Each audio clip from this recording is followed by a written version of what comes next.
Welcome to Almost Here, Round the Corner Future Technology podcast with Richard Jacobs. Future technologies poised to transform our lives for better or worse are the focus of this podcast. Almost here means these technologies are now here and starting to be used, or just around the corner, from Bitcoin to artificial intelligence, 3D printing, blockchain, virtual reality, and more. Hello, everyone, and welcome to Future Tech Podcast. I'm your host, Juliette Lamar, and joining us today is George Howard. He's the founder of GHS, and he's got a lot of other companies we're going to talk about. Welcome to the program, George. Well, thank you very much. It's really nice to be talking to you. Thank you for taking the time out of your day to join us and really enlighten our listeners. So let's kick it off with talking about GHS. Okay. Give our listeners a little bit of an overview about your company. Yeah, sure. So it's a strategic company. We do some branding, but it's really strategy, and it evolved out of me being an entrepreneur since a million years ago, and dominantly in the music business. And I always just sort of, even as a young kid, had a bent towards sort of technological innovation. So I was coding away on a Commodore 64 when I was little, but also kind of being an artist, so creating music, etc. And so it was a very natural sort of progression to get into music and technology early on, and ended up running the first CD-only label, the first label that had a website, and didn't really think much of it while I was doing it. It just felt very natural. Around 2004 or 5 or so, the sort of nascent social media was emerging, and I saw that as another way to help artists. And as I say, my drive has always been to use technology or whatever to help artists, and I saw social media as kind of a tool to do that. And I was given a talk up at Brown University and about social media and how it could apply to the arts. And in the audience were some people from CVS Pharmacy, which is based outside of Providence. And they came up to me afterwards and said, "Well, this sounds really interesting. Do you think it would work for, non-music stuff?" And I said, "Well, of course." And they said, "Well, we've been thinking about, building out a social platform for ourselves. Could you help us?" And as I say, up to that point, I'd been a entrepreneur. I'd never really thought of advising other companies. But I was sort of in a weird position. I had just started a company called TuneCore, which again used technology to help artists get their music up onto iTunes without a label. But I had a little moment, a window of time where I said yes, and it gave me this insight that the music industry, working with CVS, gave me this insight that the music industry is sort of a canary in a coal mine, insofar as a lot of things that happen to the broader culture or broader technology begin first in the music space. And so I was deeply interested in this observation about how I could use music as sort of this leading edge tool to figure out how to help artists, help other companies use some of these insights that the music industry had to deal with. And so it started with CVS, and then I've ended up working with lots of non-music companies. But the through line of it all is that technology is a tool, and that with GHS, what we do is we try to keep purpose in the lead instead of product. We have this sort of deep abiding philosophy that once companies sort of come to productize and they lose track of their purpose, they become commoditized. They fall prey to race to the bottom pricing. And again, I saw that in the music industry. So really our thread, our theme, and my company is to help companies sort of unearth or polish up their purpose and then use technology to sort of scale that and spread that out in the most efficient way possible. You said something very interesting that when you were saying how music is kind of the canary in the coal mine, it's like a leading edge tool. Why do you think that is very specific to the music industry? Well, it's interesting. I mean, my thesis is that if you look at music industry as it relates to the newer technology, you can kind of look at Napster, and Napster was arguably the first social network. And why did it happen with Napster, a music-based platform rather than others? A couple of reasons. One, music is a really, really durable and emotion-driving medium.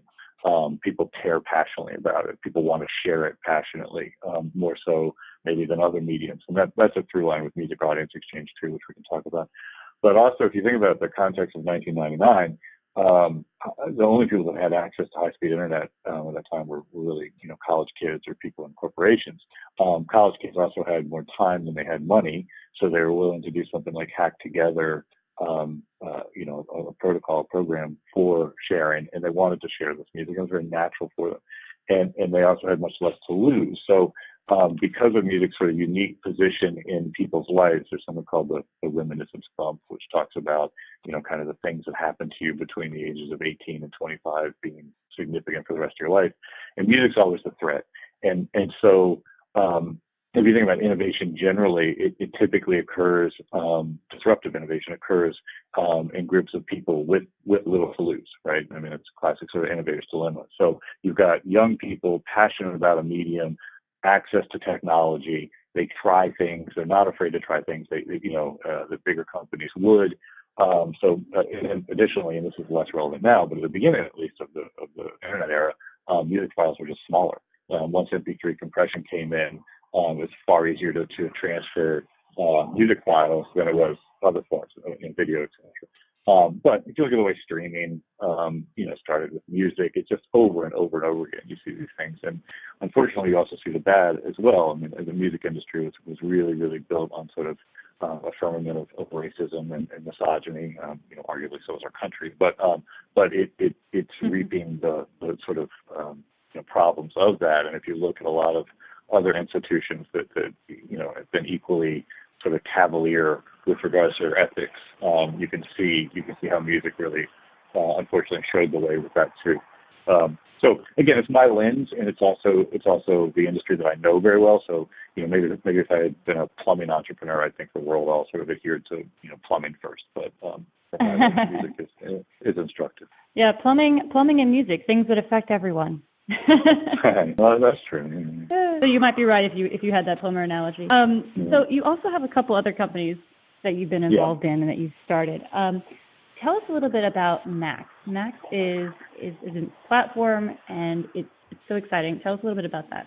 Yeah, no, Max is amazing, and I can say that because, without ego, because I give all the credit really to my co-founder Nathan Hanks and the amazing team that he's assembled. Nathan is a serial entrepreneur. He ran and took a company called Reach Local public, and just is one of the more brilliant people I've ever known in my life. And he just also happens to be deeply passionate about music. And he and I share the belief that there's a lot of sort of unnecessary intermediaries between artists and consumers, artists and brands. There's deep sort of asymmetry between how brands use music and how artists are sort of treated by it, the impact. And so when Nathan cooked up the idea, he and I started talking about how to kind of triangulate helping to get artists really onto radio without payola. Both Nathan and I believe strongly that payola is just an unnecessary sort of tax, and so we wanted to bypass it. And Nathan's original idea was one where artists would be able to sort of buy remnant ad space, etc. And I challenged him on that, and we talked it through and realized that most artists don't have the funds to do that.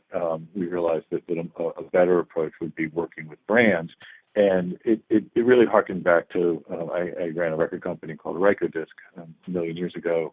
That was the first CD-only label I mentioned, and we did an ad campaign with an artist named Nick Drake and Volkswagen, and it was one of these perfect sort of confluences where a relatively unknown artist at the time was put into an ad campaign that was just beautifully done, and the net result was, lots more people became aware of Nick Drake's music. Volkswagen was deeply happy with the outcome, won lots of awards, and there was no dissonance between the customer, the Nick Drake fans, and the use of his music in an ad campaign. And this was going back to maybe the early 2000s, at a time before it became sort of de rigueur for all artists to put their music into ads. And that stuck with me, and I always wanted to try to articulate that again, particularly as other streams of revenue for artists have completely collapsed. Sale of recorded music, revenue from that is gone. It doesn't exist anymore. So we sort of triangulated around that, and then Nathan, as I say, has put together an amazing team, including the CTO, who has built technology that really allows us to scale and find that sweet spot where there's real emotional resonance between the brand, the artist, and the fan in a scalable way, which is something like magic. So to watch Nathan take this company, I was thinking about it the other day. Like our first Christmas party, there were like 4 of us in a Chinese restaurant, and then the last one there were like 200 people there. And it's just he's a master at that. I'm pretty good at taking companies from kind of 0 to 20 people or so. Nathan can scale it much bigger, and the impact that it's having on artists. You talk about purpose, not product. It is a hugely purpose-driven company, and the products are just byproducts of this drive to sort of more effectively and efficiently, create these unique relationships between artists and brands. Do you have any specific stories with artists and brands that you'd like to share with us? Yeah, so many. I mean, there's any number of artists who, because of the technology that's been built, we can find these artists that are sort of not only value aligned with the brand, but also poised to they have to have at least a little bit of a toehold, but in no way would these artists be able to possibly get a radio play or get the type of exposure just because of the vagaries of the music industry disallow, for the most part, artists to get radio play without payola even today. And it has to do with frequency more than money, because a lot of people think that, if you just pay for the payola, then you can get your records played. It's just really not true, because the major labels are going every day, and some independent label or independent individual, they may have all the money in the world, but they don't have the frequency. And so it's been really amazing to watch any number of these artists actually getting radio play in an organic way, and connecting with fans, watching their sort of social explode. So yeah, it's been too many to mention. You're really providing value for everyone. It's a win-win-win situation. The fans get what they want, the artists get what they want, the brands get what they want, and it's all in this little symbiotic relationship. And you're tying it up with a nice little bow. Which is hard, because you've got disparate players, right? I mean, matching the sort of emotional sort of connectivity around music with the brand, and doing so in a way that fans don't, or the bands feel like it's sort of jive. That's hard, right? And it, historically, the music industry has never relied on data of any kind, right? So music put into movies or TV was always, well, I don't know, my cousin knows, Beck or something. Let's see if he'll do it, And we don't do that. Now, there is human intervention. We're very careful to say that it's not. I think algorithms are not in a place, I don't care how robust they are, that they can completely replace sort of human sort of ears or what have you when it comes to music. But so it's a testament once again to what Nathan has built, and a great team, the way they're leveraging technology, but not sort of foregoing the human element. In all of this, what are some of the biggest lessons that you've learned along the way? I'd say that the single biggest lesson is that nobody knows, right? And by that I mean I don't care if you're Steve Jobs, if you're Thomas Edison, if you're Clive Davis. They don't know. What really great entrepreneurs and great business people do is they set up experiments. They have a thesis, and they have a strong sort of purpose-driven thesis, right? Something that's driving them. Again, going back from purpose and product. Most of them have, or all of them, I'd say, have some sort of purpose that's tugging at them. And then there's this sort of relentless drive to test that thesis through a series of sort of implementations, and then being able to refine product market fit. There's a kind of this idea of businesses start with this sort of initial thrust of excitement, and they reach a peak, and then they start falling down, cascading down, because all businesses are hard. And you eventually sort of cross below the horizon line of where you originally started. In other words, you're now less excited than when you started the business. And that's, sort of the valley or the trough of despair or whatever. And great business people, great entrepreneurs are able, at that sort of trough of despair moment, to pull back on purpose and remember why they were doing it, and then work to find product market fit.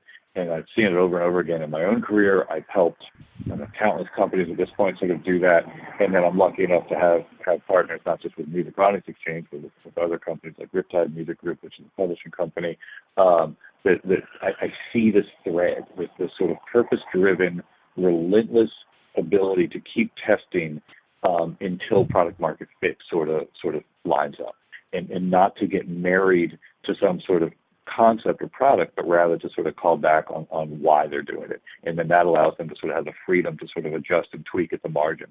Too often bad entrepreneurs or inexperienced entrepreneurs just kind of keep ramming the same idea even when the market is telling them it's not right.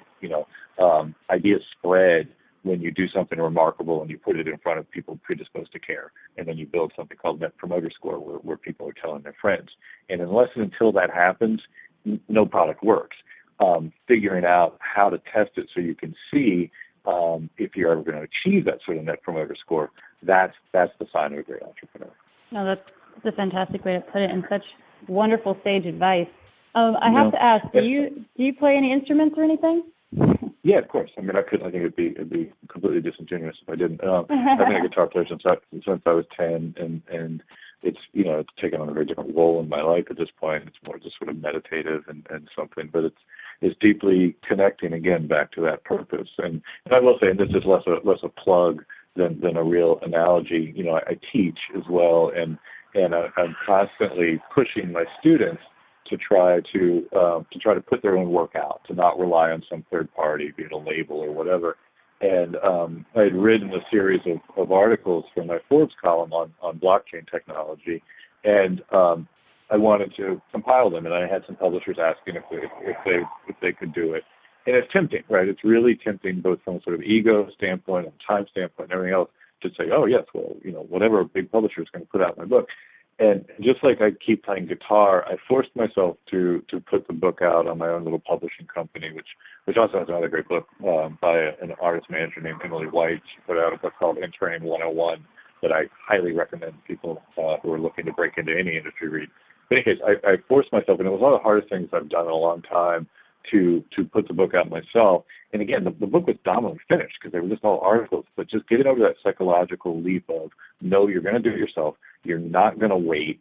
And I was lucky I've got, young employees who sort of helped enforce me, but it was still not offsetting and not offloading it to someone else.